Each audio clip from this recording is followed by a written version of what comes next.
Hallelujah. Ìjà gbàdọ̀. Ọlọ́run tó pọ̀ nípa tàgbára gbé ọ̀gá fún orí ọ̀fẹ́ yìí. Ìwọ la yìn lógo, ìwọ la gbéga láàárọ̀ yìí. A gbé ọ̀gá fún iṣẹ́ rẹ lórí ayé wa.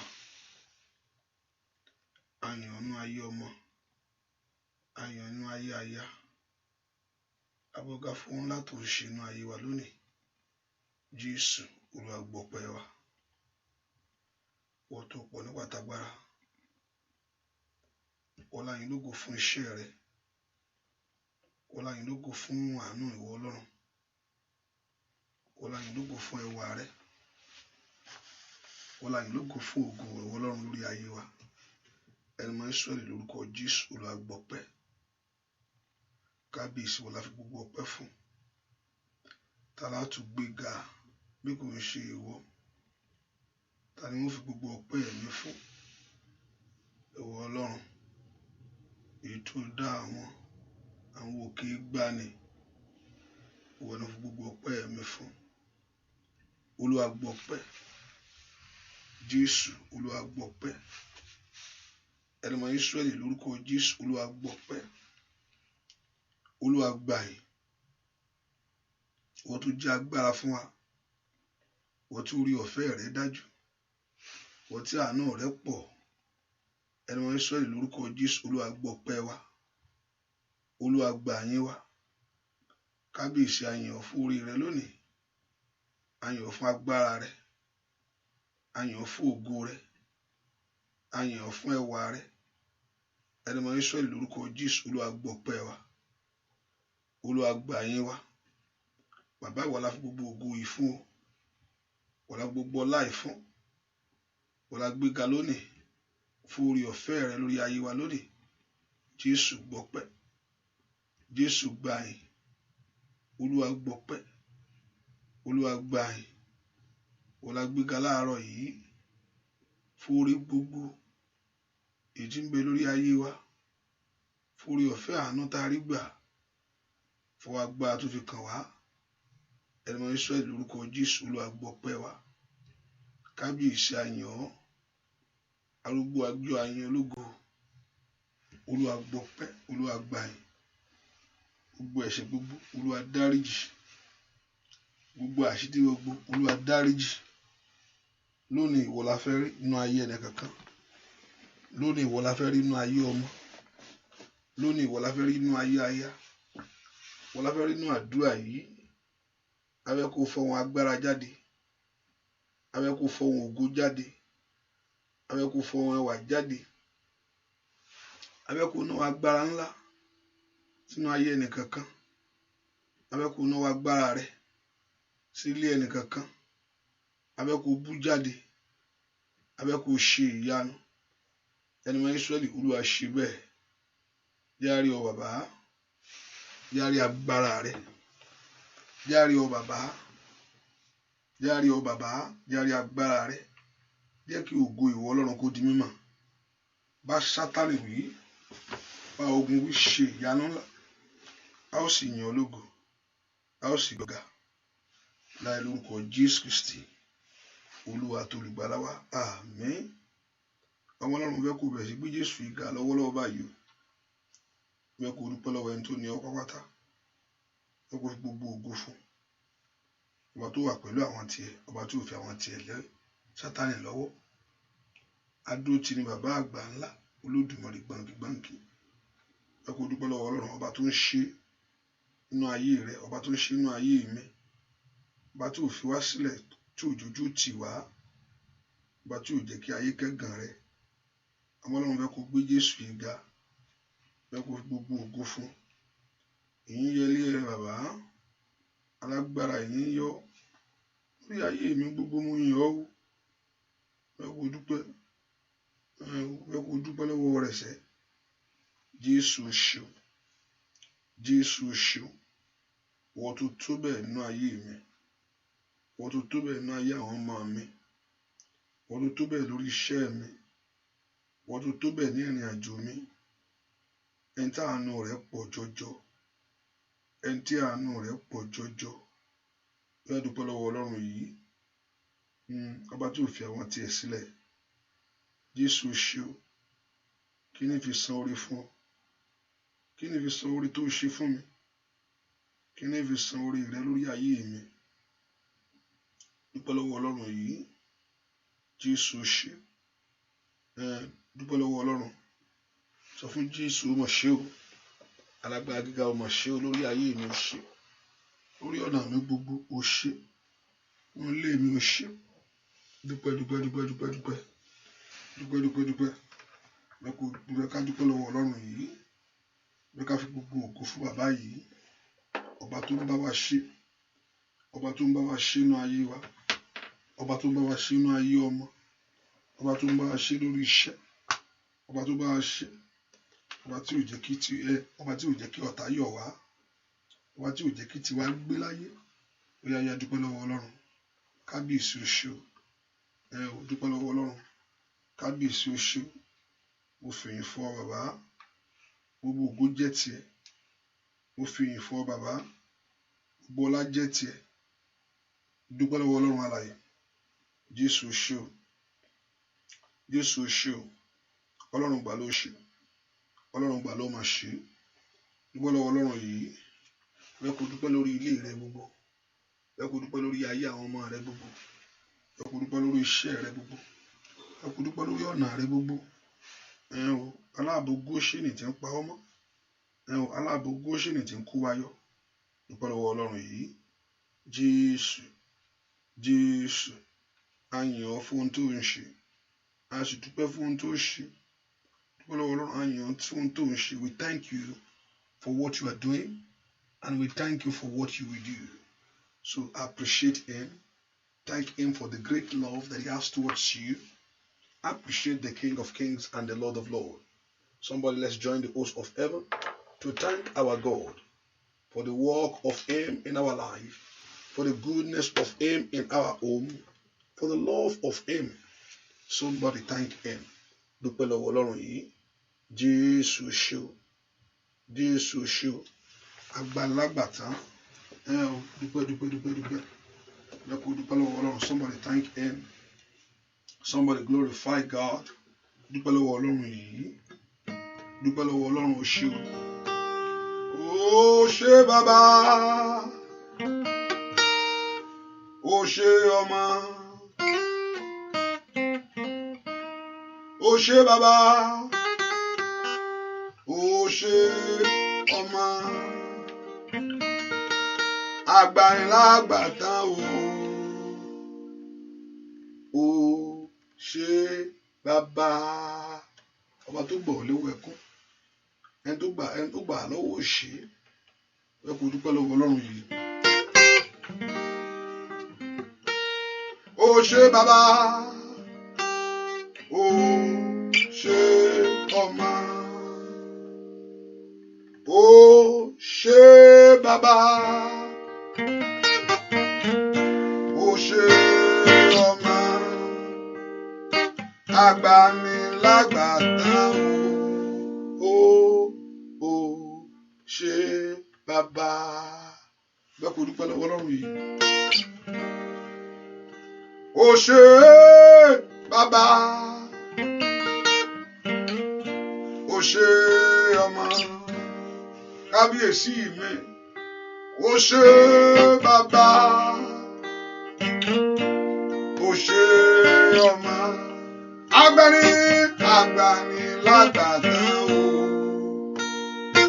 O ṣé bàbá. Àgbàlagbàtà o. O ṣé bàbá. O ṣé bàbá. O ṣé ọmọ. Àgbàlagbàtà o.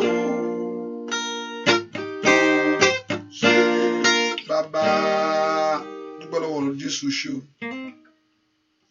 Dúpẹ́ lọ́wọ́ Ọlọ́run alààyè ó ṣé o. Dúpẹ́ Ọlọ́run mà ṣé o. Jésù ṣé o. Jésù ṣé o. O ìrẹ. Jésù ìrẹ. Ìrẹ ni ó máa wà ní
Baba wa, oya.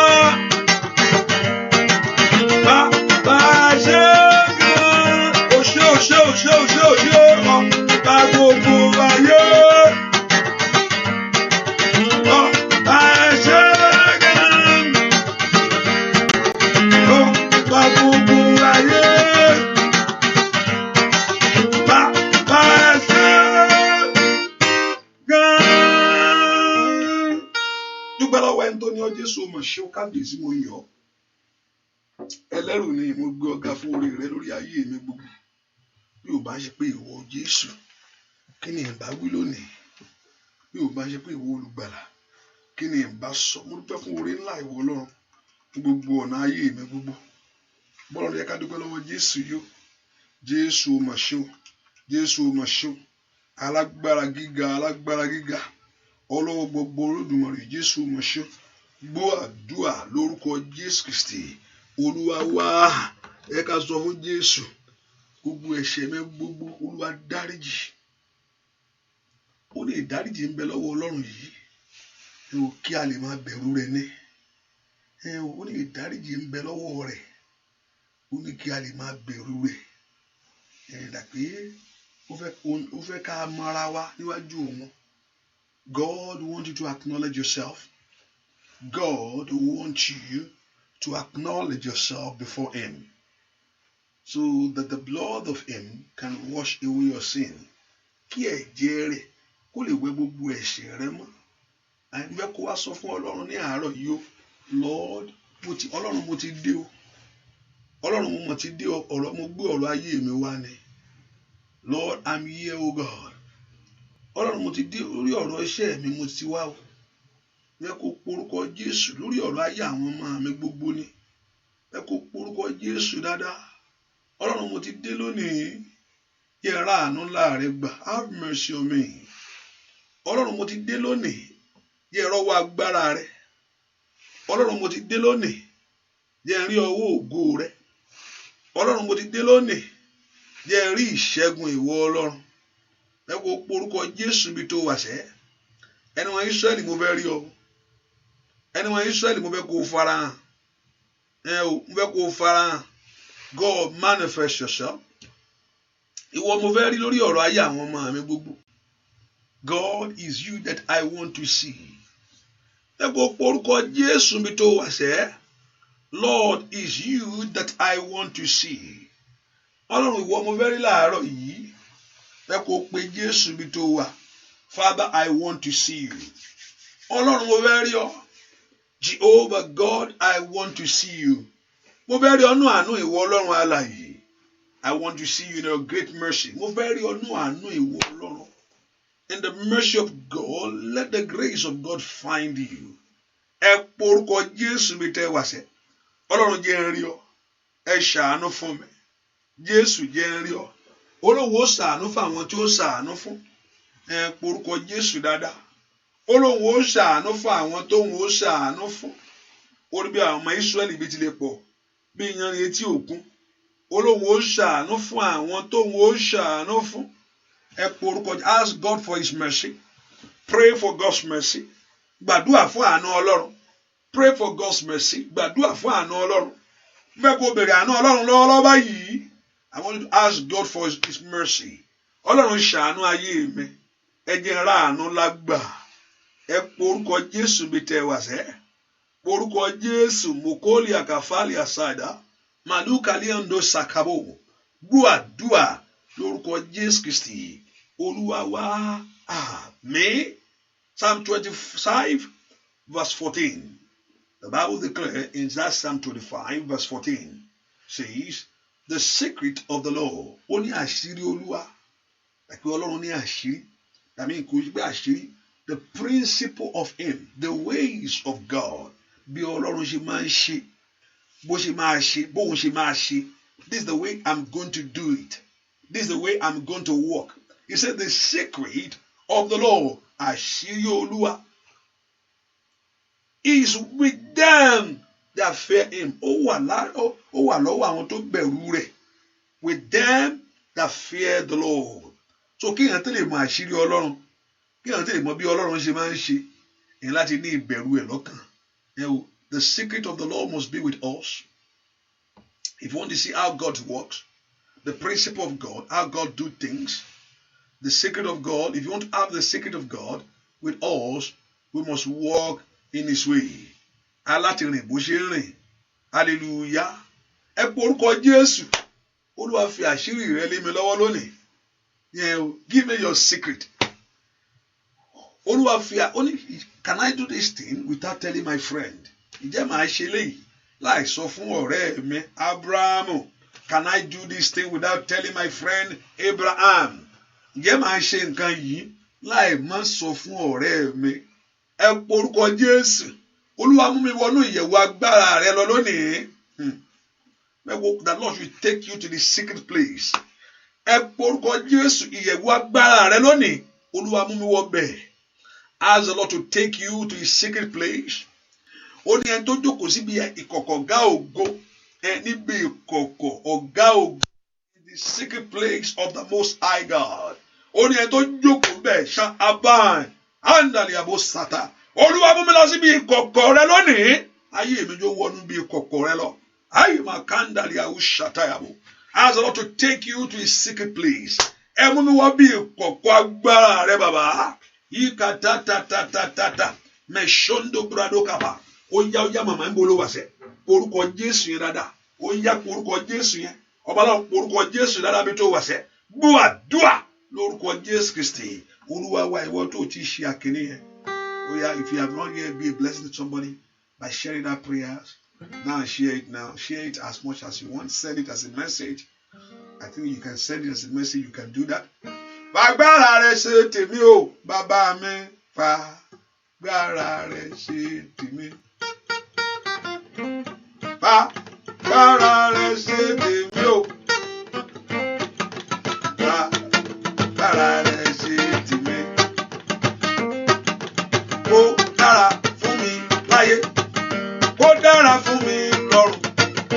Orí ni kò yẹ fún ìgbàlà. Fagbára rẹ ṣe tèmi. Óyá.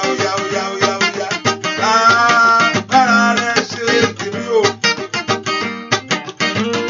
Fagbára rẹ ṣe tèmi. Fagbára rẹ ṣe tèmi o. Fagbára rẹ ṣe tèmi. Ó dára fún mi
yanjú ọ̀rọ̀ ayé mi má jẹ́ ń sáré ká mọ́ gbà kan sí kan tó Olódùmarè ẹ kó porúkọ Jésù ẹ o gbà kan sí kan tó Lord settle my case this hour ẹ porúkọ Jésù Olúwa fi agbára rẹ yanjú ọ̀rọ̀ ayé mi o ojúmọ́jò ó tì mí ẹ kó porúkọ Jésù Olúwa fi agbára ńlá rẹ yanjú ọ̀rọ̀ mi ojúmọ́jò ó tì mí ẹ kó porúkọ Jésù dáadáa Olúwa fi agbára rẹ yanjú ọ̀rọ̀ mi ojúmọ́jò ó tì mí ó yáyá ń bolo wà sẹ́pọ̀ orúkọ Jésù yẹn Ọlọ́run fi agbára yẹn ṣe tèmi lónìí o Olúwa fi agbára yẹn ṣe tèmi lónìí o Olúwa fi agbára yẹn ṣe tèmi lónìí o Olúwa fi agbára yẹn ṣe tèmi lónìí o Olúwa fi agbára yẹn ṣe tèmi lónìí o Olúwa fi agbára yẹn ṣe tèmi lónìí o Olúwa fi agbára yẹn ṣe tèmi lónìí o Olúwa fi agbára yẹn ṣe tèmi lónìí o Ọlọ́run lanu kó pe Jésù bí tó wà sẹ́ Olúwa fi agbára yẹn ṣe tèmi lónìí o Olúwa fi agbára yẹn yanjú ọ̀rọ̀ mi lónìí o orúkọ Jésù Olúwa fi agbára yẹn ṣe tèmi lónìí o àní sọ fún Jésù lọ́wọ́lọ́ Olúwa fi agbára yẹn yanjú ọ̀rọ̀ mi ni Olúwa fi agbára yẹn yanjú ọ̀rọ̀ mi ni Olúwa fi agbára yẹn yanjú ọ̀rọ̀ mi ni Ọlọ́run pe Jésù yẹn Olúwa fi agbára yẹn yanjú ọ̀rọ̀ mi ni Ọlọ́run sọ fún Jésù Olúwa fi agbára yẹn yanjú ọ̀rọ̀ mi ni àní gbàdúrà Olúwa fi agbára yẹn yanjú ọ̀rọ̀ mi ni mo fẹ́ kí ọ̀rọ̀ mi kó ní ìyanjú o ask the Lord to settle your case ní orúkọ Jésù ọ̀rọ̀ mi jó ní ìyanjú ní orúkọ Jésù ó lọ kẹ gbórí mi òkè ask the Lord to settle your case ẹ jẹ́ kí ọ̀rọ̀ mi kó ní ìyanjú ẹ gbé orí mi òkè ẹ gbé orí àwọn ọmọ mi òkè ní orúkọ Jésù agbára fi agbára yanjú ọ̀rọ̀ mi and ask the Lord to use his power to settle your case today orúkọ Jésù Olúwa fi agbára yanjú ọ̀rọ̀ mi ask the Lord àní kó gbàdúrà kó sọ fún Jésù ẹ fi agbára yanjú ọ̀rọ̀ mi o likali abawo kapalia masoli akanda yabo kafa meko frando soto plekede ó yá gbàdúrà sẹ́ Olúwa fi agbára yanjú ọ̀rọ̀ mi Ọlọ́run gbàdúrà pé Jésù sẹ́ Olúwa fi agbára yanjú ọ̀rọ̀ ayé àwọn ọmọ mi gbogbo ní orúkọ Jésù kó mú ìkorò kó mú àṣetì kó mú àmúbọ́ ní orúkọ Jésù kó nú ayé mi gbogbo àní gbàdúrà fi agbára ńlá rẹ yanjú ọ̀rọ̀ mi fi agbára ńlá rẹ yanjú ọ̀rọ̀ mi Olúwa fi agbára ńlá rẹ yanjú ọ̀rọ̀ mi gbọ́ àdúrà lórúkọ Jésù Kristi Olúwa wá ẹnìkan gbàdúrà Ọlọ́run nínú àdúrà eléyìí ohun tí ayé gbélé mi lọ́wọ́ tí ò ṣe tèmi Ọlọ́run bá mi gbé kúrò with everything that the enemy have given to you with everything that the enemy have put in your hand that is not of God ó ní gbogbo gidi bàbá mi ò bá gbìn everything that my Lord did not plant òwò fa tuntun gbòǹgbò tí gbòǹgbò mẹ́kọ̀ọ́ orúkọ Jésù sọ fún Ọlọ́run nínú àdúrà eléyìí ni in this very one mọ́jọ́ dì mí eléyìí ni gan in this very one ohun tí bàbá mi ò gbélé mi lọ́wọ́ ohun tó gbélé mi lọ́wọ́ Olúwa bá ń fi agbára rẹ gbé kúrò lónìí mẹ́kọ̀ọ́ orúkọ Jésù màmá ohun tí ò ń ṣe tiẹ̀ èyí tí ayé gbélé ọ lọ́wọ́ ohun tí ò ń ṣe tọmọ rẹ èyí tí ayé gbélé ọ lọ́wọ́ ẹ pọ orúkọ Jésù bí tẹ wà ohun tí ò ń ṣe tèmi èyí tí ayé gbélé mi lọ́wọ́ ẹ̀yin ogun ọ̀run o ẹ bá ń fi agbára yín gbé kúrò ẹ gba ohun tí ò ń ṣe tèmi lọ́wọ́ mi lónìí o with everything that is not of your own with everything that is not of God ohun tí ò ń ṣe ti Ọlọ́run èyí tí ń bẹnu ayé mi o àìní ò ń ṣe ti Ọlọ́run o gbèsè ò ń ṣe ti Ọlọ́run o Ọlọ́run gẹ́gẹ́ kò san gbèsè rẹ kíákíá kẹ́ má ṣe jẹun kẹ́ má ṣe jẹ ẹnikẹ́ni lóhunkóhun ṣé Ọlọ́run tó ní kò má jẹ ẹnikẹ́ni lóhunkóhun ló ní kí ayé rẹ má jẹ gbèsè màkàlì àkàbà ọba tó ní ká má jẹ ẹnikẹ́ni pé don't own anybody má jẹ anybody ń gbèsè o ẹ padà wá kẹ́ wá gbowó aṣọ Ọlọ́run ni wọ́n jẹ o má jẹ o lórúkọ Jésù màálì àkàfùràdà tàkà ó yá ohun tí ò ṣe tèmi ní orúkọ Jésù ó yá mú kúrò bàbá ó yá mú kúrò bàbá ó yá Ọlọ́run lánàá kó gbàdúrà màkàlì àbò santo brandagaba ó yá pé orúkọ Jésù ohun tí ò ń ṣe tèmi with everything that is not of God ètí ayé gbìn sínú ayé mi ní orúkọ Jésù ó yá ohun tí ò ń ṣe tèmi ní orúkọ Jésù with everything that is not of God in your life failure is not of God disappointment is not of God orúkọ Jésù ohun tí ò ń ṣe tèmi ó yá ọmọ Ọlọ́run lánàá kó gbàdúrà lónìí bá mú kúrò ní orúkọ Jésù àìrílé ọkọ gbé àìrọ́mọ bí àìríṣẹ́ ṣe àìníwèé ìgbèlú kí a máa ṣerú ipò ẹ̀yìn trouble failure ní kàtàyàgàbà gbèsè àìrí ohun rere mú ó yá ohun tí ò ń ṣe tèmi. What everything that is not of God. Ọmọ Ọlọ́run ò bá láàánú kó gbàdúrà. I want you to open your mouth and pray. Kí Ọlọ́run kó gbà kíní lọ́wọ́ ẹ̀. Ó yá ẹ gbà lọ́wọ́ mi. Ẹ porúkọ Jésù. Ẹ mú kó nu ayé àwọn ọmọ mi. Ó yá ẹ mú kó ní ìrìn àjò mi. Ọmọ Ọlọ́run láàánú kó pe Jésù. What everything that is not of God. Ohun tí ò ń ṣe tèmi.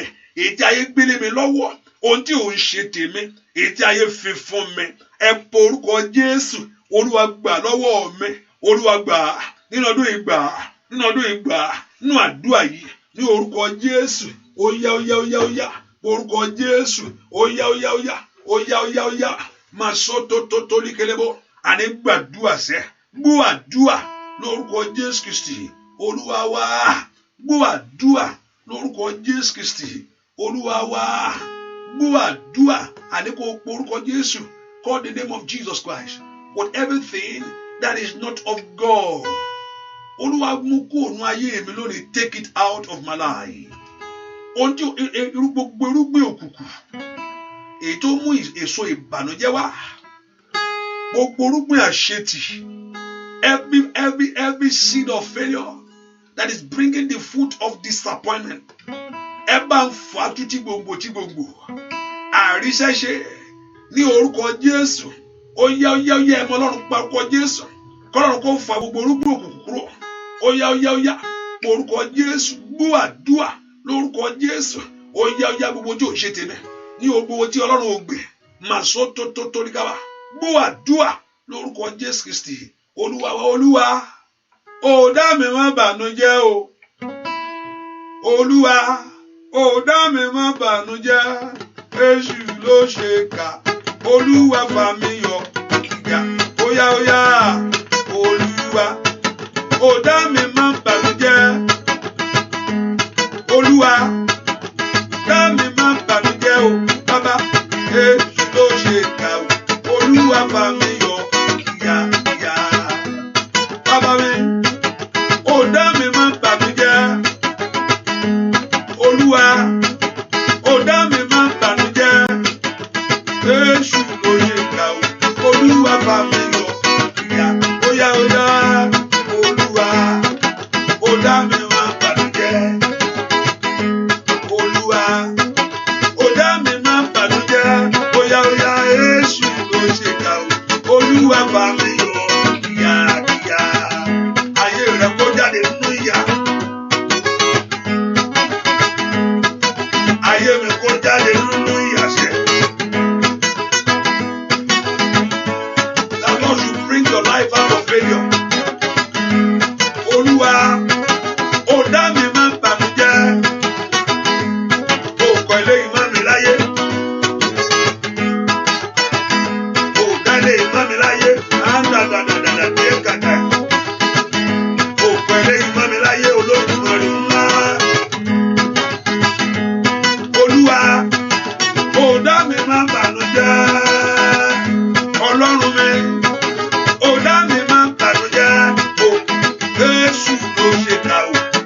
Jésù ẹ̀jẹ̀ jáde.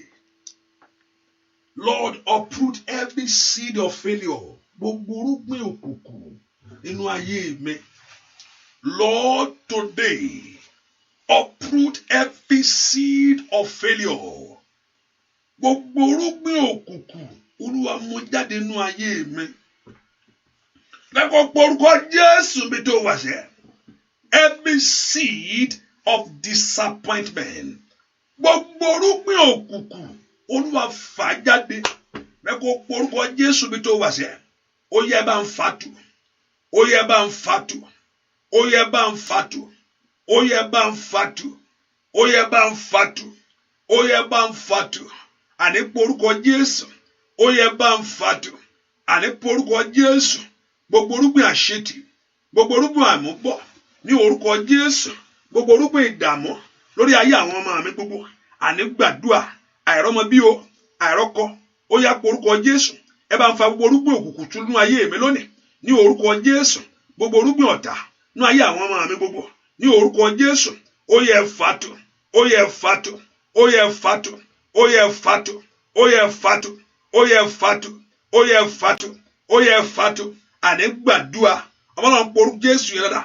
Ó yá gbogbo irúgbìn òkùnkùn nínú ayé àwọn ọmọ mi. Ní orúkọ Jésù. Every seed of failure. Every seed of disappointment. Ó yá Ọlọ́run tú. Ó yá fàtú. Àní porúkọ Jésù sẹ́. Ní orúkọ Jésù. Ní orúkọ Jésù. Ní orúkọ Jésù. Every seed of disappointment. Ní orúkọ Jésù. Every seed. Orúkọ Jésù dáadáa. Every seed of failure. Every seed. Gbogbo irúgbìn òkùnkùn nínú ayé mi lónìí. Ní orúkọ Jésù. Gbogbo tí Ọlọ́run ò gbìn lórí ọmọ rẹ ni. Ní orúkọ Jésù. Gbogbo tí Ọlọ́run ò gbìn lórí ayé mi ni. Gbogbo tí Ọlọ́run ò gbìn lórí iṣẹ́ mi ni. Gbogbo tí Ọlọ́run ò gbìn nínú ayé àwọn ọmọ mi. Ní orúkọ Jésù. Olúwa fàtú lónìí. Ask the Lord to remove every seed that is not of God. Gbàdúrà sẹ́. Gbogbo irúgbìn ọ̀tá nínú ayé mi ni. Gbogbo irúgbìn àmúbọ̀ ní orúkọ Jésù. Gbàdúrà lórúkọ Jésù Kristi. Olúwa wa ẹ porúkọ Jésù. Ẹ bẹ̀rẹ̀ iṣẹ́ yín nínú ayé mi bàbá. Ẹ má jòjú tì mí. Ẹ jẹ́ ohun tó ń bà mí nínú jẹ́ kó di ayọ̀ lónìí. Ẹ bẹ̀rẹ̀ iṣẹ́ yín nínú ayé mi bàbá. Ẹ jẹ́ ohun tó ń bà mí nínú jẹ́ kó di ayọ̀. Ọlọ́run ọmọláwọn fẹ́ kó porúkọ Jésù. Jẹ́ ohun tó ń bọ̀ nínú jẹ́ tó ń tó jẹ́ ní what everything that don't make you to be happy, that don't give you that joy. Ọdún yìí ti ń lọ. Ẹ jẹ́ ohun tó ń bà mí nínú jẹ́ kó di ayọ̀ fún mi. Mi ò gbọ́dọ̀ bẹ́lẹ̀ ikú Olódùmarè. Fẹ́ kó porúkọ Jésù. Mi ò gbọ́dọ̀ bẹ́lẹ̀ ikú Olódùmarè. Fẹ́ kó porúkọ Jésù dáadáa. Ẹni tó ní mi lónìí mi ò gbọ́dọ̀ bẹ́lẹ̀ ikú. Ẹ jẹ́ ohun tó ń bà mí nínú jẹ́ kó di ayọ̀ fún mi. Fẹ́ kó porúkọ Jésù mi tó wà sẹ́. Ẹ jẹ́ ohun tó ń bà mí nínú jẹ́ kó di ayọ̀ fún ayé mi o. Fẹ́ kó pe Jésù dáadáa mi tó wà ní. Ẹ jẹ́ ohun tó ń bà mí nínú jẹ́ kó di ayọ̀. Ẹ jẹ́ ohun tó ń bà mí nínú jẹ́. Ẹ porúkọ Jésù ni màmá. Fẹ́ kó gbàdúrà. Ẹ sọ fún Ọlọ́run alààyè. Ẹ jẹ́ ohun tó ń bà mí nínú jẹ́ kó di ayọ̀ fún mi. With everything that makes you to cry. With everything that makes you to weep. Ní orúkọ Jésù. That the Lord turn it to joy for you. Ẹ porúkọ Jésù dára. Ẹ jẹ́ ohun tó ń bà ayé mi nínú jẹ́. Ní orúkọ Jésù. Kó di ayọ̀ sẹ́. Ó yá ó yá ó yá ó yá ó yá. Ó yá ó yá ó yá ó yá ó yá. Ó yá ó yá ó yá ó yá. Ní orúkọ Jésù. Ẹ jẹ́ ó di ayọ̀. Ẹ jẹ́ ohun tó ń bà mí nínú jẹ́. Kó di ayọ̀ sẹ́. Àní gbàdúrà porúkọ Jésù. Ẹ jẹ́ ohun tó ń bà mí nínú jẹ́. Ní orúkọ Jésù. Kó di ayọ̀. Ọmọlọ́run porúkọ Jésù dáadáa. Ẹ jẹ́ ohun tó ń bà mí nínú jẹ́. Gbàdúrà lórúkọ Jésù Kristi. Olúwa wa ẹni tó ń béèrè WhatsApp number, asking for your WhatsApp number. Since, please. My number is always there. The number is always there. The number is 240-593-2570. The number is always there. The number is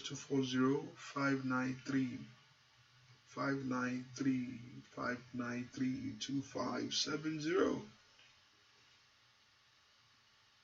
Hallelujah. The number is always there. porúkọ Jésù sẹ́.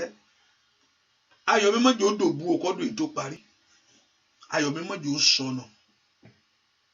Bẹ́ẹ̀ kó porúkọ Jésù. Ayọ̀ mi má jẹ́ ó dòbu. Porúkọ Jésù. Ayọ̀ mi má jẹ́ ó dòbu. Bẹ́ẹ̀ kó porúkọ Jésù dáadáa màmá mo fẹ́ kó gbàdúrà. Ayọ̀ ayé mi má jẹ́ ó dòbu. Ayọ̀ mi má jẹ́ ó sọnù. Ayọ̀ mi má jẹ́ ó dòbu. Bẹ́ẹ̀ kó gbàdúrà kó pe Jésù ni. Ayọ̀ mi má jẹ́ ó bàjẹ́. Wọ́n lọ porúkọ Jésù. Ayọ̀ mi má jẹ́ ó bàjẹ́. Ẹ ṣàánú ayé mi lónìí. Ayọ̀ mi má jẹ́ ó bàjẹ́. Bẹ́ẹ̀ kó porúkọ Jésù dáadáa. Ayọ̀ mi má jẹ́ ó bàjẹ́. Porúkọ Jésù kó pe Jésù yìí. Ayọ̀ mi má jẹ́ ó bàjẹ́. Ayọ̀ mi má jẹ́ ó sọnù. Don't let enemy rob me of my joy. Ẹ má yẹ kí Sátánì gba ayọ̀ mi lọ́wọ́ mi o. Ẹ má yẹ kí Sátánì gba ayọ̀ mi lọ́wọ́ mi o. Ayọ̀ lórí ọmọ tó ní. Ọlọ́run fún ọlọ́mọ. Ayọ̀ pé wọ́n gan wà láàyè. Porúkọ Jésù. Ayọ̀ pé òun ṣiṣẹ́. Ayọ̀ mi má jẹ́ ó dòbu. Ẹ porúkọ Jésù. Don't let enemy rob me of my joy. Ẹ porúkọ Jésù. Don't let enemy rob me of my joy. Bẹ́ẹ̀ kó porúkọ Jésù dáadáa. Porúkọ Jésù. Ó yá ayọ̀ mi má jẹ́ ó dòbu. Ní orúkọ Jésù. Ayọ̀ mi má jẹ́ ó dòbu. Ó yá porúkọ Jésù dáadáa. Ayọ̀ mi má jẹ́ ó dòbu. Don't let enemy rob me of my joy. Porúkọ Jésù dáadáa. Ayọ̀ mi má jẹ́ ó dòbu. Àní gbàdúrà sẹ́. Ayọ̀ mi ò gbúdọ̀ dòbu. Ayọ̀ mi ò gbúdọ̀ sọnù. Ayọ̀ mi ò gbúdọ̀ dòbu. Ayọ̀ mi ò gbúdọ̀ sọnù. Ó yá ní porúkọ Jésù. Ọmọlọ́run lanu kó gbàdúrà. Ó yá. Ayọ̀ rẹ ò gbúdọ̀ sọnù. Lórí ọmọ ni kò gbúdọ̀ sọnù. Ayé ò gbúdọ̀ jẹ́ ayọ̀ mi gbé. Ayọ̀ mi ò gbúdọ̀ bàjẹ́. Ó yá gbàdúrà. Mà sọ tó lígàbà. Ó yá gbàdúrà. Gbàdúrà lórúkọ Jésù Kristi. Olúwa wa ẹ porúkọ Jésù. Ẹ ṣe mí lógo lónìí ọdún yìí. Lord, crown me with your glory. Ẹ ṣe mí lógo kí ọdún yìí tó parí. Ní ọdún tí mo fẹ́ wọ̀ lọ, ó yẹ gbé orí mi òkè. Ẹ ṣe mí lógo tọmọtọmọ. Let God of heaven crown your life with glory. Ẹ ṣe mí lógo títẹbítara. Ní orúkọ Jésù. Àní gbàdúrà. Ó yá ẹ ṣe mí lógo. Ó yá ẹ ṣe mí lógo. Ó yá ẹ ṣe mí lógo. Ó yá ẹ ṣe mí lógo. Ó yá ẹ ṣe mí lógo.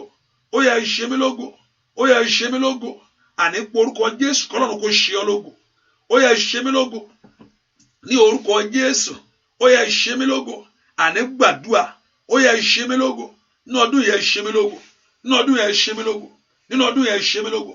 Nínú ọdún yẹn ṣe mí lógo. Nínú ọdún yẹn ṣe mí lógo. Àní pé Jésù kọ́lọ́run kó ṣe ọ́ lógo. Nínú ọdún yìí Olúwa kó ṣe ẹ́ ní ògo. Olúwa ṣe mí lógo ní ọdún yìí. Ní orúkọ Jésù. Olúwa ṣe mí lógo ní ọdún yìí. Olúwa ṣe mí lógo ní ọdún yìí. Olúwa ṣe mí lógo ní ọdún yìí.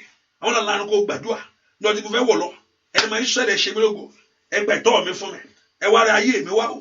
Ẹgbẹ̀tọ́ mi fún mi. Ẹ wá ra ayé mi wá. Ẹgbẹ̀tọ́ mi fún mi. Ẹ wá ra ayé mi wá. Ẹgbẹ̀tọ́ mi fún mi. Ẹ wá ra ayé mi wá. Ní orúkọ Jésù. Ẹgbẹ̀tọ́ mi fún mi. Ẹ wá ra ayé mi wá. Ní orúkọ Jésù. Ẹgbẹ̀tọ́ mi fún mi. Ẹ wá ra ayé mi wá. Ẹgbẹ̀tọ́ mi fún mi. Ẹ wá ra ayé mi wá. Ẹgbẹ̀tọ́ mi fún mi. Ẹ wá ra ayé mi wá. Ní orúkọ Jésù. Ẹgbẹ̀tọ́ mi fún mi. Ẹ wá ra ayé mi wá. Lataliabo, Mashadabo, La Prando Saya, Makando Brandagabo, Mekempledo Cape, Lisondo Bragawa, Oya gbàdúrà, ẹgbẹ̀tọ́ mi fún mi, ẹ wá ra ayé mi wá. Ask the Lord, ní orúkọ Jésù, ibi tí ayé bá rí ẹ̀tọ́ ayé mi mọ́, ibi tó bá gbé àgìtọ́ mi sí, ẹ lọ bá ń gbà wá, ẹ lọ bá ń gbà wá, ẹ lọ bá ń gbà wá, ẹ lọ bá ń gbà wá. Gbàdúrà lórúkọ Jésù Kristi. Olúwa wa ń bẹ kó owó tó ti ṣe place. Can you make sure you be a blessing to somebody this hour by sharing that prayer? Hallelujah.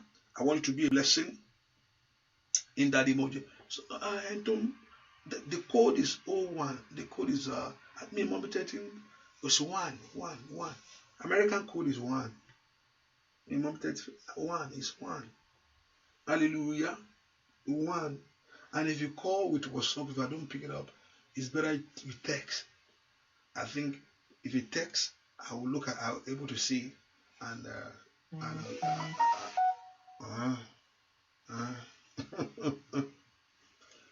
Hallelujah. So you better you text. When you text, it's easy sometimes for me to pick up the phone. If you are calling me with the WhatsApp, you will not be able to get through. So sometimes you text, and so I'll look at it, and right away. So I can look at it and I don't reply right away. Maybe later on, but I lost it now. Imagine sometimes I just check something because I'm check message and me down. Maybe I'm just driving or doing something and I see it and there's no time to answer to it. So just text or I should call you. I'll try to do my best. So I think that's the right number. Ẹ jẹ́ ká fi yẹn sílẹ̀. Ẹ ká porúkọ Jésù. Ọlọ́run fà mí lọ́wọ́ sókè. Ẹ fà mí lọ́wọ́ sókè. Ẹ gbé mi lọ síbi tó ga láyé. Ẹ má jẹ́ ń dẹni lẹ́lẹ̀. Ẹ fà mí lọ́wọ́ sókè. Father, lift me up. Porúkọ Jésù. Father, lift me up. Ẹ fà mí lọ́wọ́ sókè. Ẹ má jẹ́ ń dẹni lẹ́lẹ̀ láyé. Ask the Lord to lift you up. Ẹ fà ọwọ́ mi sókè. Ẹ má jẹ́ ń dẹni lẹ́lẹ̀ láyé. Ẹ má jẹ́ ń dẹni lẹ́lẹ̀. Mbẹ́ kó porúkọ Jésù mi tó wà màmá. Sọ fún Ọlọ́run kí Ọlọ́run ọ̀run kó fà ọ́ lọ sókè. Ẹ fà mí lọ́wọ́ sókè. Ẹ jẹ́ kí ọwọ́ mi tẹ ohun rere. Mi gbọ́dọ̀ báyé wá wòran o. Gbogbo èèyàn ń ṣe lórí tó ń ṣe ládẹ́gbẹ̀ẹ́ mi. Tí gbogbo èèyàn ń ṣe lẹ́gbẹ̀ẹ́ mi. Ẹ jẹ́ kí èmi náà ṣe rere. Ẹ jẹ́ kó dáa fún mi. Ẹ fún mi lówó, ẹ fún oore lé mi lọ́wọ́. Ẹ porúkọ Jésù. Ẹ fi oore lé mi lọ́wọ́ bí owó, bí ọmọ. Porúkọ Jésù. Porúkọ Jésù dáadáa. Ẹ fún oore lé mi lọ́wọ́ bí àṣeyọrí. Ẹ má jẹ́ ń jòdó mọ́. Porúkọ Jésù. Ẹ fi oore lé mi lọ́wọ́. Ọmọ náà lanu kó gbàdúrà. Ó dá kí oore kó tẹ̀ ọ́ lọ́wọ́ o. Ẹ fún oore lé mi lọ́wọ́. Ẹ fún oore lé mi lọ́wọ́ o. Ọwọ́ mi máa rí o. Bàbá fún mi lé mi lọ́wọ́. Bàbá fún mi lé mi lọ́wọ́. Bàbá fún mi lé mi lọ́wọ́. Bàbá fún mi lé mi lọ́wọ́. Bàbá fún mi lé mi lọ́wọ́.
Olúwa bá mi bí igi tó dúró tí ayé mi ìwó.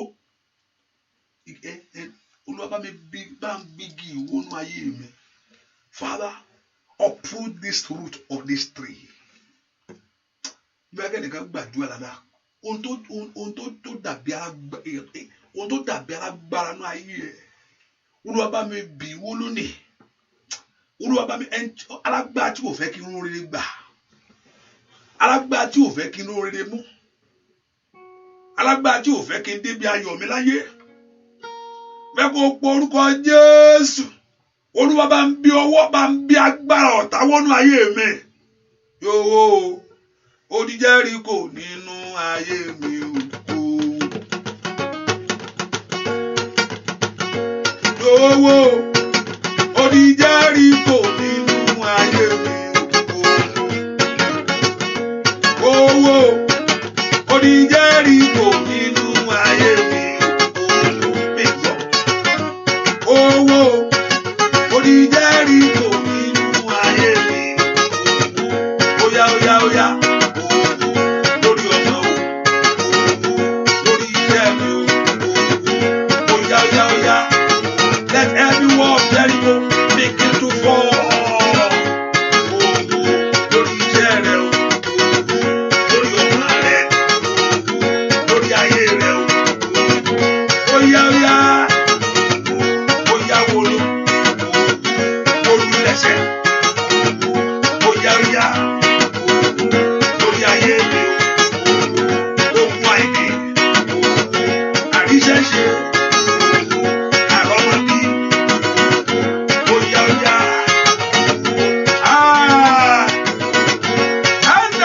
Da. Olódùmọ̀ríṣẹ́. Olódùmọ̀ríṣẹ́. Oya oya oya. Lórí iṣẹ́ mi o. Lórí ilé mi o. Màmá gbàdúrà o. Oya oya oya. Oya oya oya. Lórí ilé rẹ o. Oya oya. Ẹ porúkọ Jésù. Olúwa bá mi bí gbogbo tó dúró táyé mi. Alágbára ayé Olúwa bá mi bí wó. Gòláyátì ni Olúwa bá mi bí wó. Ẹnìkan fẹ́ kó tún gbàdúrà. Olúwa lọ sí ìpẹ̀lẹ̀ṣẹ̀ ayé mi o. Bá mi tún ṣe. Àdúrà méjì ni o. Ẹnìkan mo ṣe ń bá ṣe ń kọrin yẹn. Ohun tá a fi pinlẹ̀ ayé ẹ. Kọ́lọ́run kó bẹ́ẹ̀ tún ṣe lónìí. Mẹ́kẹ́nìkan gbàdúrà. But everything that is in your foundation, the Lord God of heaven to repair it. Remember, the word of God said to us that if the foundation is faulty, what can the righteous say? What can the righteous do? Kí ni olódodo fẹ́ ṣe nígbà tí ìpìlẹ̀ bá ti lulẹ̀? Oníkókó àkọ́kọ́ bó ṣe máa ń mọ́lé.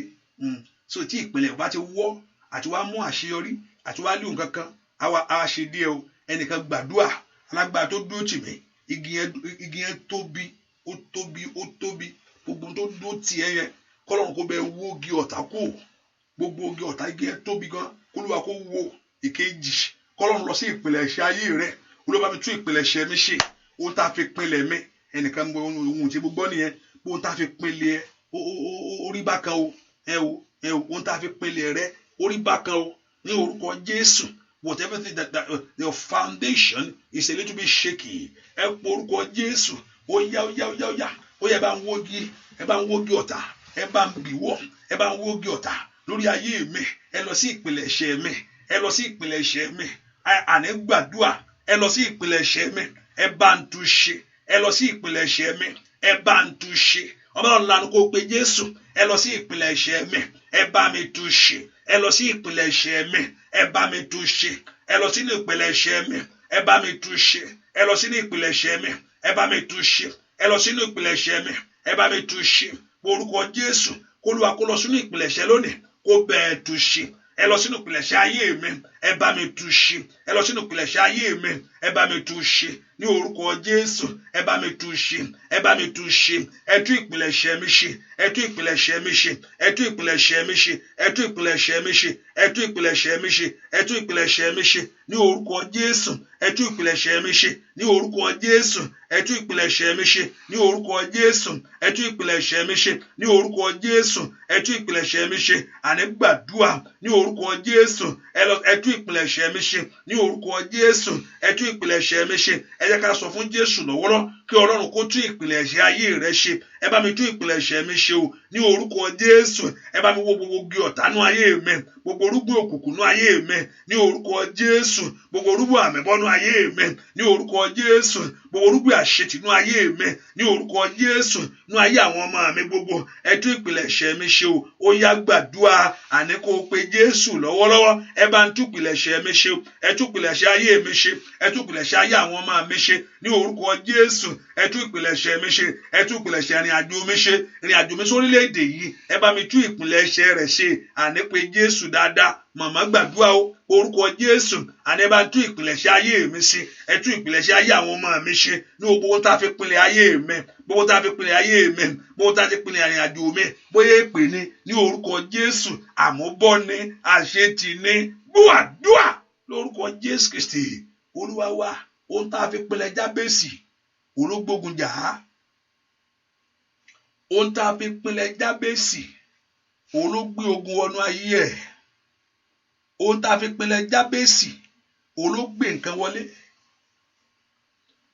Ó nítorí pé ọmọ ìbànújẹ́ ni, kò sì láyọ̀ ohun rere kan láyé ẹ̀ rí, torí tá a fi pinlẹ̀ ayé rẹ̀ ní ohun tó ń bá kiri run, kò dáwọ́lé nǹkan kínú ẹ̀ dùn rí. Jábésì kò yẹ pé ó pọ̀ ọ̀bẹ yẹn. When you look at the scripture like that, kò yẹ pé kò tó nǹkan ni. I'm going to enlarge my course, you know. Àdúrà kọ́lọ́run kó sọ agbègbè ẹ̀. Mo jú báyìí lọ náà.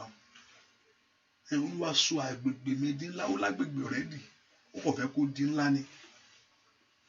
Ṣùgbọ́n tá a fi pele ayé ẹ̀ kò jẹ́ kó rere bọ́ sí fún. Because the foundation is faulty. So there's nothing that he can lay his hand that he will move forward. There's nothing that Jabez can do that he will turn his story around. Ìbànújẹ́ lórí gbogbo ni. Ó marry, inú ẹ̀ dùn, irú dáàdì wò lílé báyìí, irú mọ́mì wò lílé yìí, hallelujah. Ó dáwọ́lé business will grow. Àwọn àbáwọ̀ jẹ́ pé wọ́n kó fún gbogbo ẹ̀ ó ń ṣe múramúra ni, owó ń sọnù lọ, kò sí nǹkan kan, ó sì ń tiraka. Ó sì ń tiraka, and he's putting the effort for things to work for him.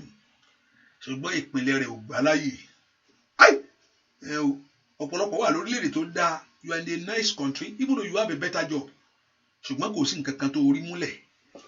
For one paycheck to paycheck kìíní, kíkan tó dé o ti ń wò kan, gbèsè tẹ̀ ti dé, ó ti sọlẹ̀ kalẹ̀. Bẹ́ẹ̀ ni o tún gbò kọ́ gbà tó bá kí àwọn ọmọ bá dàgbà, gbogbo àwọn ọmọ ni ó tọ́jú rẹ̀, ìwọ gan tún wò pé ẹ porúkọ Jésù. Gbogbo tó wọnú ìpìlẹ̀ mi lọ, èyí tí ò jẹ́ kí n ní ayọ̀ ohun rere. With everything that enter into the foundation of your life, ó tá a fi pèlè ayé mi o, èyí tí ò jẹ́ kí n ní ayọ̀ sẹ́. Ó tá a ti pèlè ilé ọkọ mi, ẹnìkan gbàdúrà, ẹnìkan gbà, ó tá a fi pèlè marriage yẹn fún ẹ, ìwọ náà dẹ̀ mọ̀ ó yí ẹ o. Lórúkọ Jésù, ó tá a fi pèlè marriage yẹn, ó tá a fi tó fi pèlè bẹ̀. Màkàlíà, Usata. Ohun tá a fi pinlẹ̀ ilé ìgbéyàwó ẹ̀ tí òjò ráyọ̀ ń bẹ̀, ọ̀rọ̀ ìpè tó jáde sórí ẹ̀, ó yá Màkàlíà, mo ń bẹ́ nìkan wí o ní orúkọ Jésù. Ohun tá a fi pinlẹ̀ ayé mi o, ohun tá a fi pinlẹ̀ ayé àwọn ọmọ mi, èyí tí ò jẹ́ orí oore mú jáde ní orúkọ Jésù. The Lord should go to your foundation today ní orúkọ Jésù. Ohun tó dàpọ̀ mọ́ ayé mi, ohun tó dàpọ̀ mọ́ iṣẹ́ mi tí ò jẹ́ kí n rí ohun rere mú, ọmọ Ọlọ́run lanu porúkọ Jésù dáadáa mi tó wà sẹ́. Ó yá yóò gbọ́n ro. Ẹ bá ń fa tú, ẹ fa gbogbo irúgbìn òkùnkùn tú o, ẹ fa gbogbo irúgbìn ọ̀tá tú nínú ayé mi lónìí. Ó yá mà sí tàtàtàtà, mà kó lé agadagara.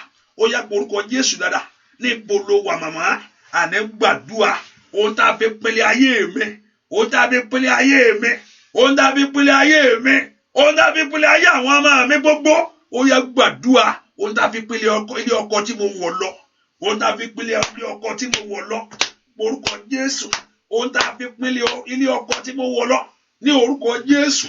Ohun tá a fi pèlè ilé aya tí mo gbérí sí, ó yá mi tó tẹ́rí sí yẹn. Màkàlí àdàrà, Rosso tó lé àgàbà, Bàtòkò Pranda.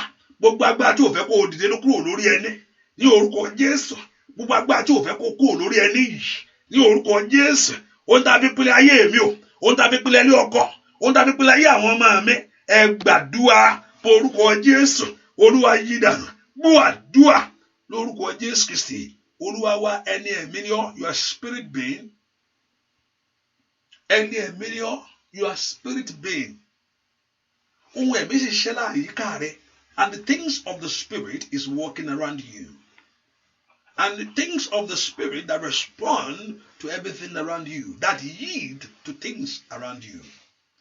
You are a spirit being. Ẹni ẹ̀mí ni ọ́. Don't má jẹ́ kí skin yẹn full ẹ o. Don't let the skin deceive you. Má jẹ́ pé àwọ̀ tó gbé wọ̀, àwọ̀ kọ́ nìyẹn o. Ìwọ ọgbẹ́ kọ́ yẹn o. Bẹ́ẹ̀ ṣe rí èmi gangan kọ́ rí o. Ohun tó èmi ọgbọ́n wà nù. Pastor àbí ẹ̀yin wá dà, inú ni mo wà.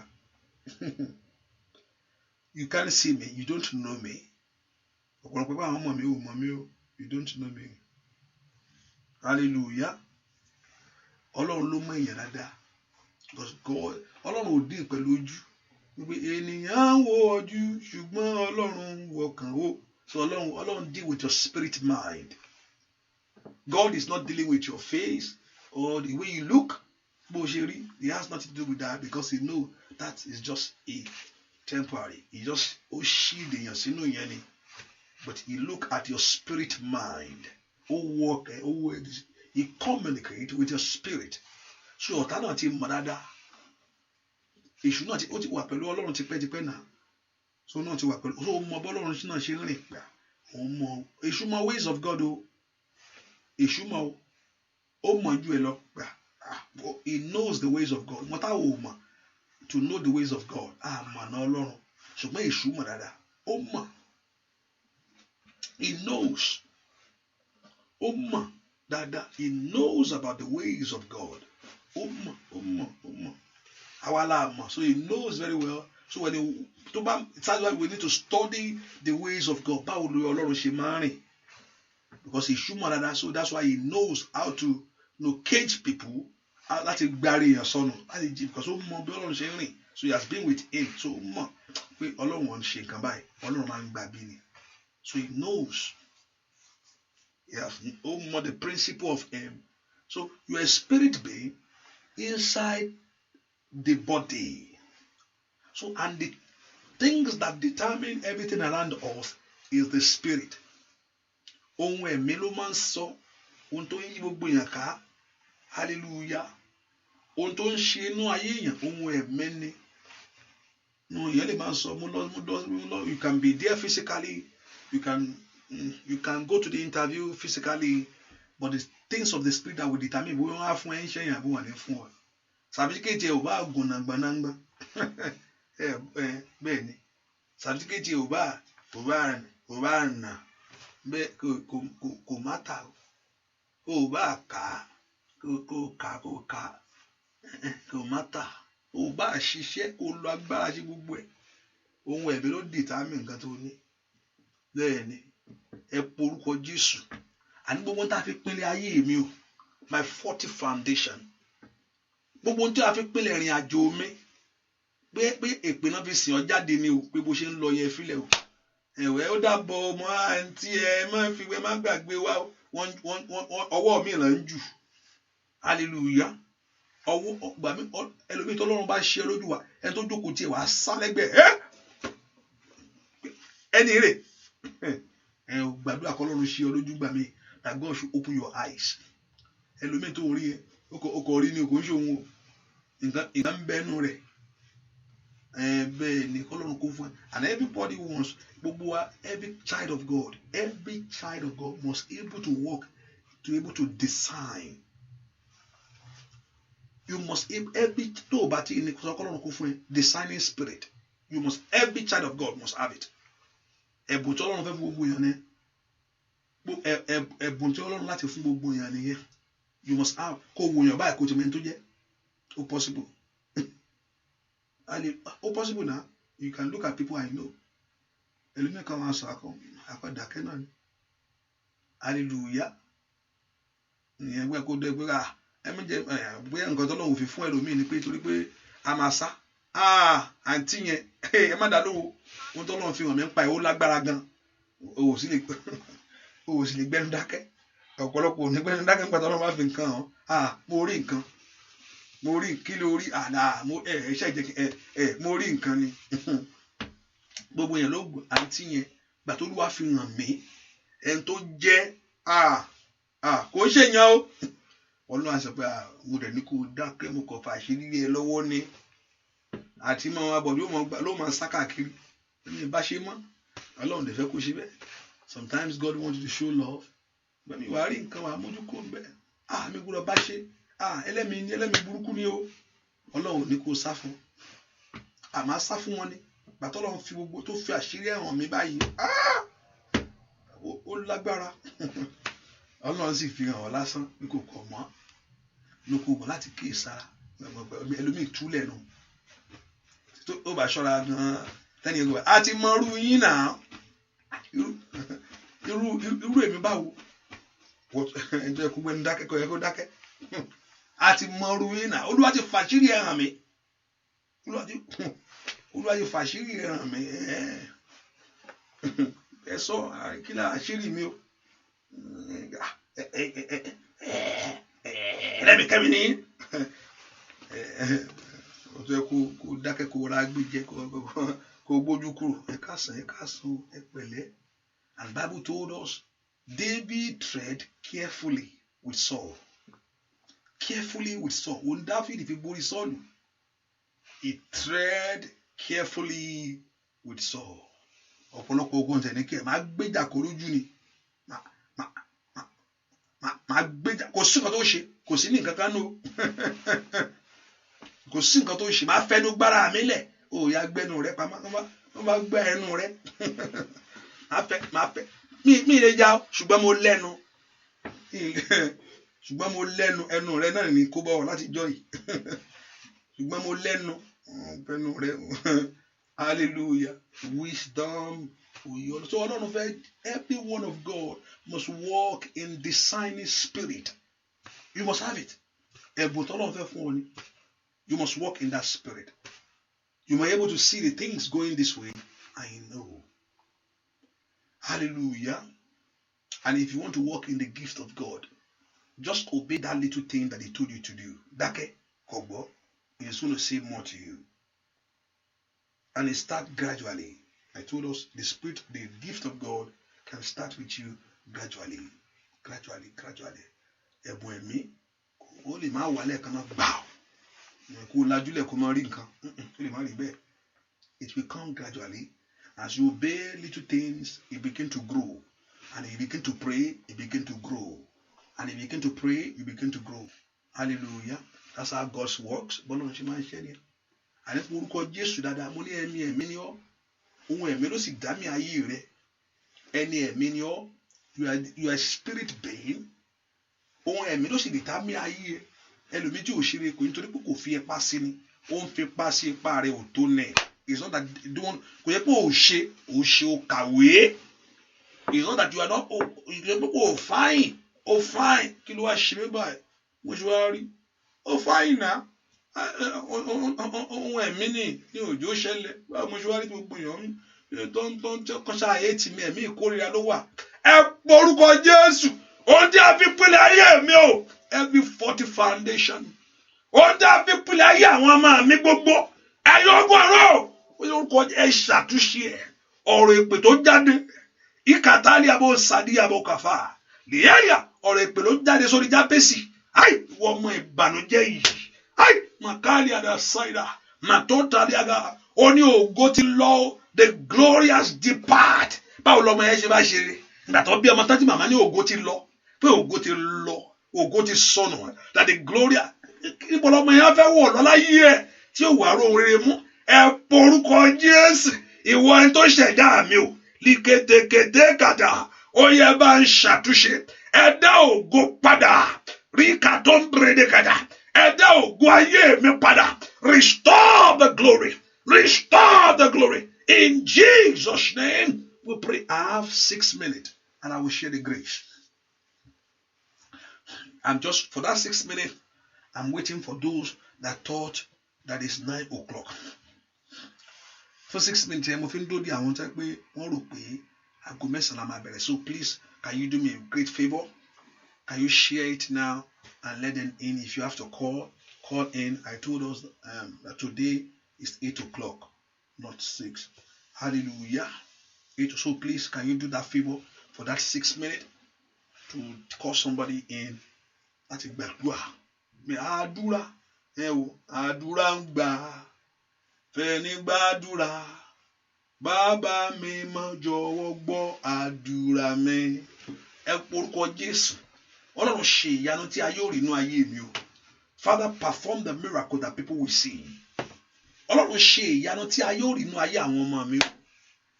Lord, perform the miracle that people will see in my life. Ọlọ́run ṣe ìyanu tí ojú ò rí inú ayé àwọn ọmọ mi gbogbo. Mẹ́kọ̀ọ́ porúkọ Jésù. Ọlọ́run ní ọdún yìí àti ní ọdún tí mo fẹ́ wọ̀ lọ. Ẹ ṣe ìyanu tí ayé ò rí. Ẹ mú mi jáde kúrò nínú ìyà. Ask the Lord to bring your life out of failure. Ask the Lord to bring your life out of disappointment. Ó yẹ ṣe ìyanu ńlá tí ayé ò fojú rí. Oore tí ayé ò fojú rí nínú ayé mi. Oore tí ayé ò fojú rí. Ẹ má jẹ́ n fara sínú kú. Ẹ porúkọ Jésù. Ó yá. Àní gbàdúrà. Masototoliaba. Ó yá porúkọ Jésù. Ó yá. Masitetetelebo. Àní gbàdúrà. Ẹ pe Jésù dáadáa. Ẹ pe Jésù dáadáa. Ẹ pe Jésù dáadáa. Gbàdúrà lórúkọ Jésù Kristi. Olúwa wa, Bàbá fòrè lé mi lọ́wọ́. Fòrè lé mi lọ́wọ́. Fòrè lé mi lọ́wọ́.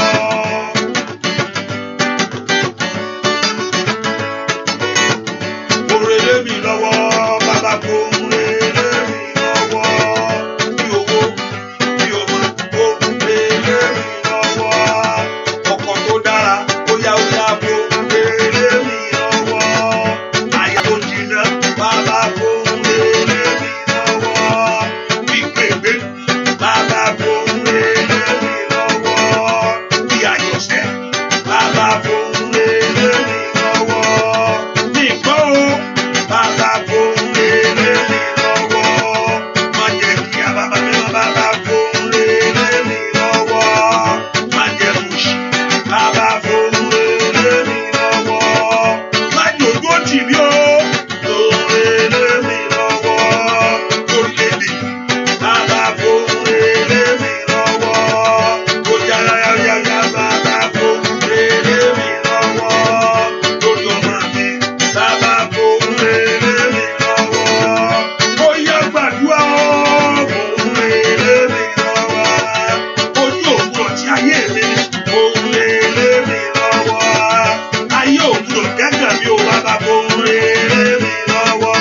Ọwọ́ mi máa rí o, bàbá fòrè lé mi lọ́wọ́.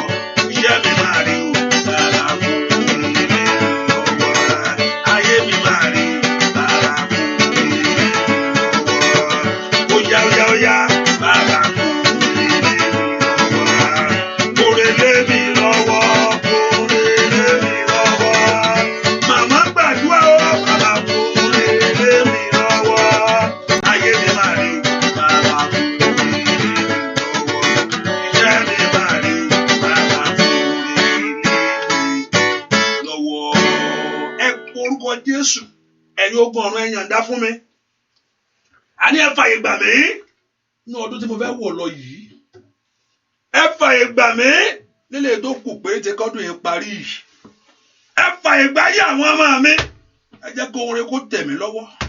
Ohun tí mo ti ń wá káàkiri ọmọ ni o. Ẹ̀yin ogun ọ̀run, ẹ yànda rẹ̀ sẹ́. Ohun tí mo ti ń wá káàkiri, open your mouth and pray with everything that you have been praying for. The Lord Jehovah God to give to you. Ó yá porúkọ Jésù. Ohun tí mo fi ń wá káàkiri, ẹ̀yin ogun ọ̀run, ẹ mú lé mi lọ́wọ́. Ó yẹ fàyè gbà mí lórílẹ̀-èdè. Ẹ jẹ́ kí ìrìn àjò mi kó já síre. Ọmọ Ọlọ́run lanu kó porúkọ Jésù.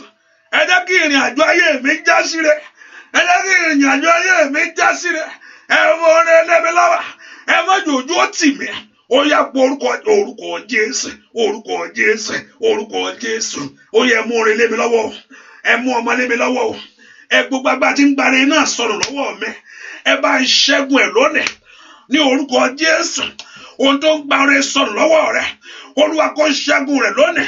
ohun tó ń gbáre sọnù nínú ayé àwọn ọmọ mi Olúwa ṣẹ́gun rẹ̀ lónìí àní gbàdúrà ó yẹ mo rere mi lọ́wọ́ owó ni mò ń wá o ọmọ ni mò ń wá o ọkọ ni mò ń wá o iṣẹ́ ni mò ń wá o àṣeyọrí ni mò ń wá o ọmọ náà lanu kó gbàdúrà àní kó lanu kó gbàdúrà màmá po Jésù dáadáa ẹ jẹ́ kí oore kó tẹ̀ mí lọ́wọ́ ní orúkọ Jésù ẹ jẹ́ kí iṣẹ́ yẹn kó bọ́ sí fún mi ní orúkọ Jésù ẹ jẹ́ kí àwọn ọmọ mi ṣe rere ní orúkọ Jésù ẹ jẹ́ kí ọ̀nà àbáyọ mi là ní orúkọ Jésù ojú ò gbọdọ̀ tì mí ojú ò gbọdọ̀ tì mí mi ì nígbà ìgbọdọ̀ wọ́pọ̀ ẹ̀yìn láyé àní lanu kó pe Jésù ẹ mú rere mi lọ́wọ́ ọwọ́ mi dandan kó bà ayé mi kó ṣe rere ẹ mú rere mi lọ́wọ́ ẹ jẹ́ kí ọwọ́ mi kó bà àní gbàdúrà ọwọ́ rẹ kó bà àní ọwọ́ rẹ kó bà ní orúkọ Jésù ọwọ́ mi kó bà ẹ jẹ́ ń ṣe rere ẹ jẹ́ ń ṣe rere ẹ jẹ́ kí ayé àwọn ẹ̀ ṣe rere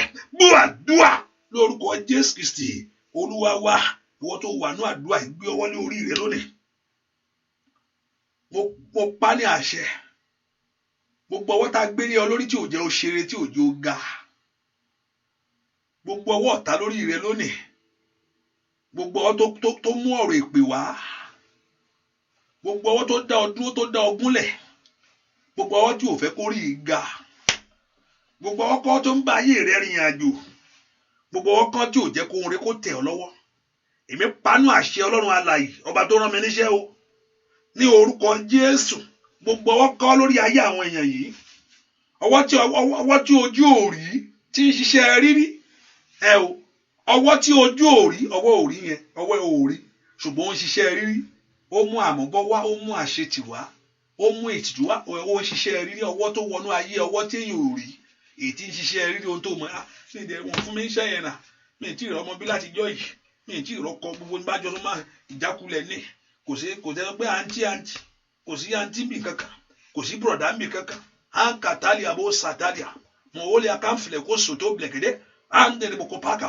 kí ẹ̀ máa ṣiṣẹ́ kó má rí nǹkan kan ní orúkọ Jésù ọwọ́ tó dá ayé ẹni gúnlẹ̀ gbogbo ọwọ́ kọ́wọ́ gbogbo ọwọ́ òkùnkùn gbogbo ọwọ́ ẹni bí gbogbo ọwọ́ ọ̀tá ní orúkọ Jésù gbogbo ọwọ́ àmúbọ̀ ní orúkọ Jésù gbogbo ọwọ́ àṣetì ní orúkọ Jésù nínú ayé àwọn èèyàn yìí èmi pa ní àṣẹ ọwọ́ tí iṣẹ́ bàjẹ́ ọwọ́ tí iṣẹ́ dàrú ní orúkọ Jésù ọwọ́ tí iṣẹ́ gàn ní orúkọ Jésù nínú ayé àwọn èèyàn yìí gbogbo ọwọ́ ìtìjú ní orúkọ Jésù ó yá gbogbo ọwọ́ náà kó parẹ́ lónìí ó yá kó parẹ́ ṣàmì dáadáa ó yá kó parẹ́ ṣàmì dáadáa ó yá kó parẹ́ ṣàmì dáadáa ó yá kó parẹ́ ṣàmì dáadáa ó yá kó parẹ́ ṣàmì dáadáa ó yá kó parẹ́ ṣàmì dáadáa ó yá kó parẹ́ every one upon you right now gbogbo ọwọ́ ẹ̀gàn ní orúkọ Jésù gbogbo ọwọ́ tó dá ògo dúró ní orúkọ Jésù gbogbo ọwọ́ tó dá ògo gúnlẹ̀ ní orúkọ Jésù gbogbo ọwọ́ kọ́wọ́ ní orúkọ Jésù èyí tí òjò oríṣẹ́ ṣe èyí tí ò jẹ́ kó rìn débi rí ayé ẹ̀ èyí tí ò jẹ́ kí àwọn èèyàn kó wọ orí orin láyé gbogbo ọwọ́ tí ń dààmú ní orúkọ Jésù gbogbo ọwọ́ tí ò jẹ́ kó ṣe orí rẹ̀ ó yá ìwọ ọwọ́ yìí ó yá jáde jáde jáde jáde jáde jáde jáde jáde jáde jáde jáde gbogbo ọwọ́ ẹ̀gàn jáde láti ọ̀nà gbogbo ẹni tó wà ní àdúrà yìí ó yẹ gba ìtúsílẹ̀ àṣẹ Ọlọ́run ni o àṣẹ Ọlọ́run mo pa jáde yẹn ohun tó sọ fún mi gangan ni mo sọ yẹn gbogbo ẹni tó wà ní abẹ́ àdúrà yìí gbogbo ẹni tí ayé bá dè ohunkóhun tó bá ń ṣẹlẹ̀ ní ayé ẹ̀ tó mú èso rere wá with everything that is going on in your life that did not bring that joy to you èmi parí àṣẹ ní orúkọ Jésù ó yá jáde ẹ gba ìtúsílẹ̀ lórúkọ Jésù gba ìtúsílẹ̀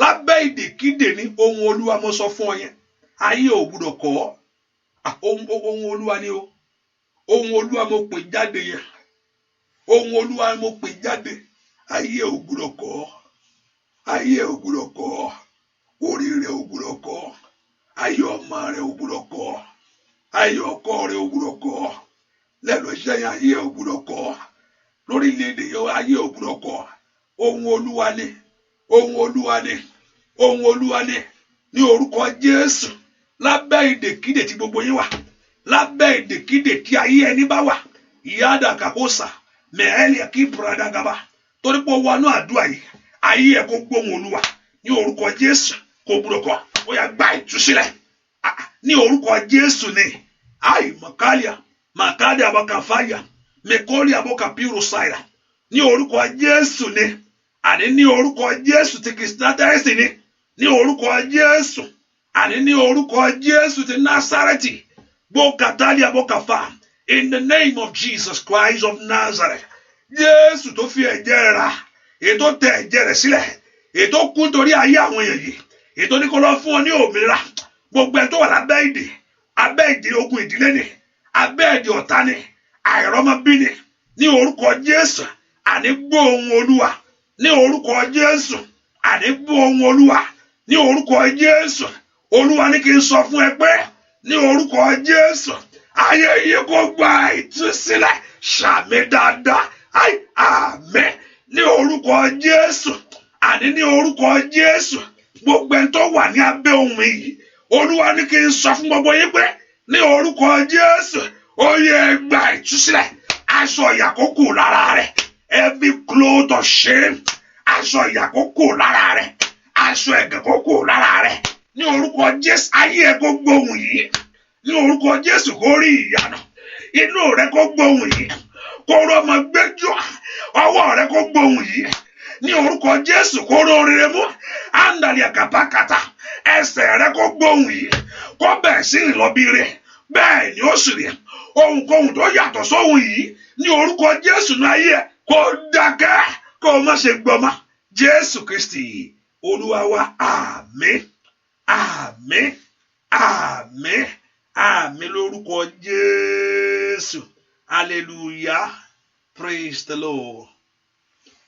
Just put in mind that the prayer continue tomorrow by God's grace at the same time by 12 in the night, in the morning, okay. And also on Tuesday is a Christmas day. Hallelujah. Is it Tuesday? It's Christmas. Tuesday is not Christmas. I think Wednesday is Christmas, right? Okay, so Tuesday now, I'm a lad right now. Go see I feel Christmas here, yeah. Christmas Wednesday. I could see, okay, in the morning. Let's see. Hallelujah. So Tuesday, I do a number. And by next week, which we are moving closer to the year, there will be prayer, and which I in my spirit is going to be like night vigil. I just show. So, but show you ma because all that is show and so motion will from I want to wadi bumi ajaro. So mo bo se ma so it's going to take àwọn kan máa wà láàárọ̀ àwọn kan gbà tàárọ̀ àwọn kan gbà tòru. So I'm going to see how it's going to work with us as we are moving closer to the end of the year. It also is necessary to pray, but I don't mean it's necessary to pray, but that never determines anything. Whether ọdún parí ọdún bẹ̀rẹ̀ ọjọ́ gbogbo lọ́jọ́ níwájú Olúwa ọdún parí ọdún bẹ̀rẹ̀ ọjọ́ gbogbo níwájú Olúwa ni. So I don't really say it's because of the end of the year I pray, because of the beginning of the year I pray. You pray at all time and pray without ceasing. Hallelujah. Pray without ceasing. Listen very well.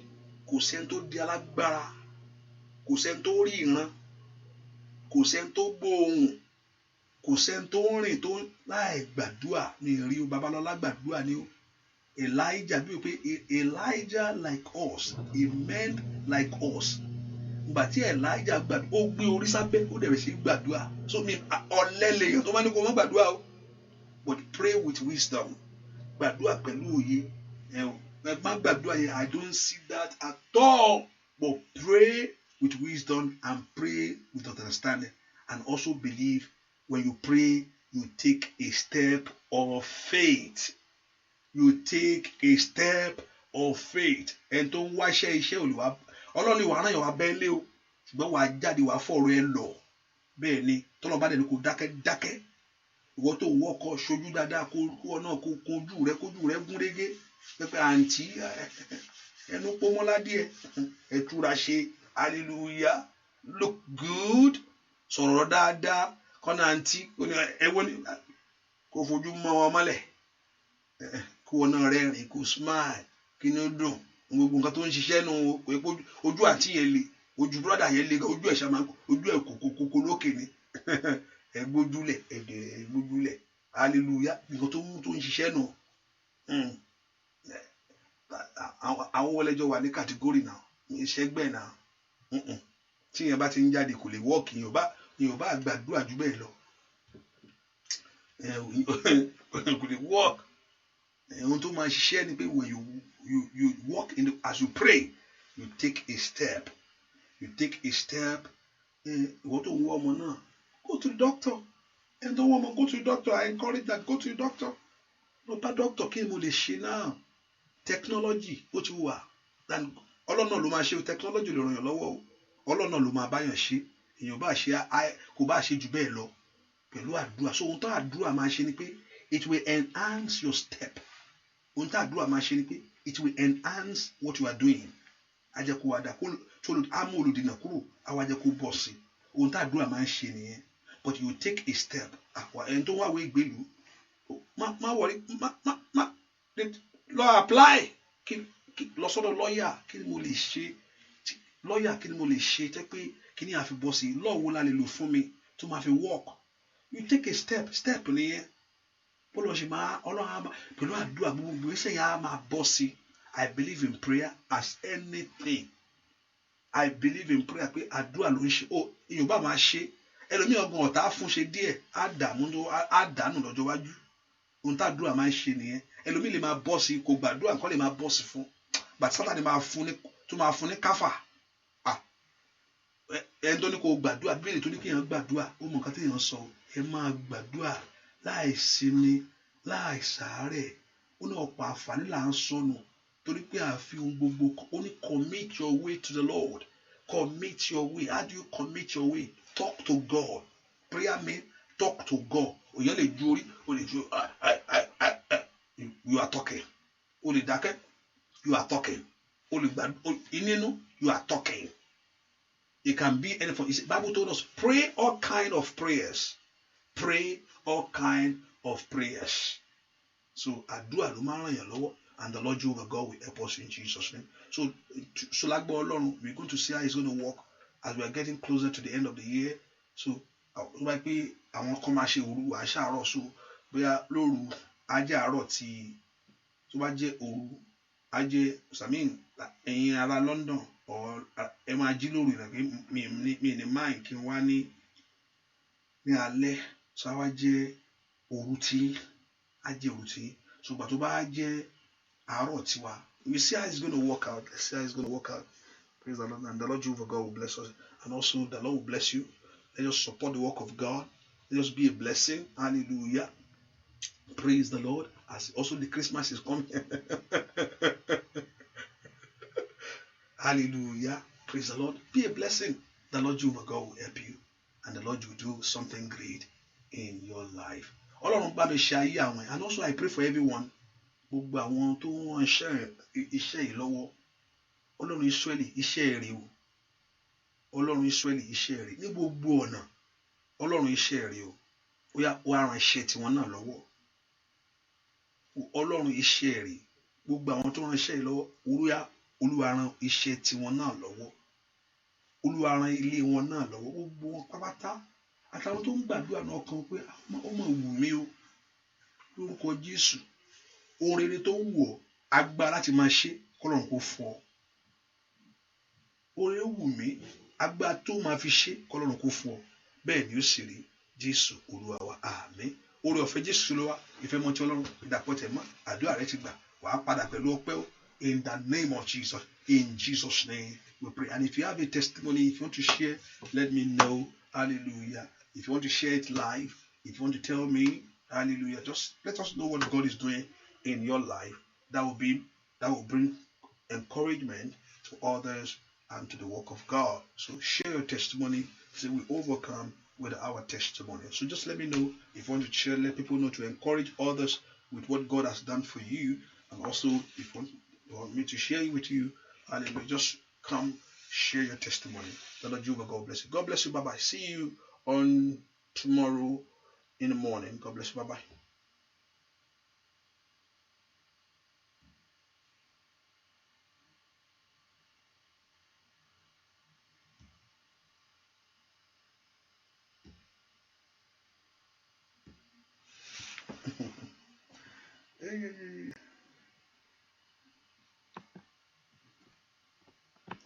Sweet.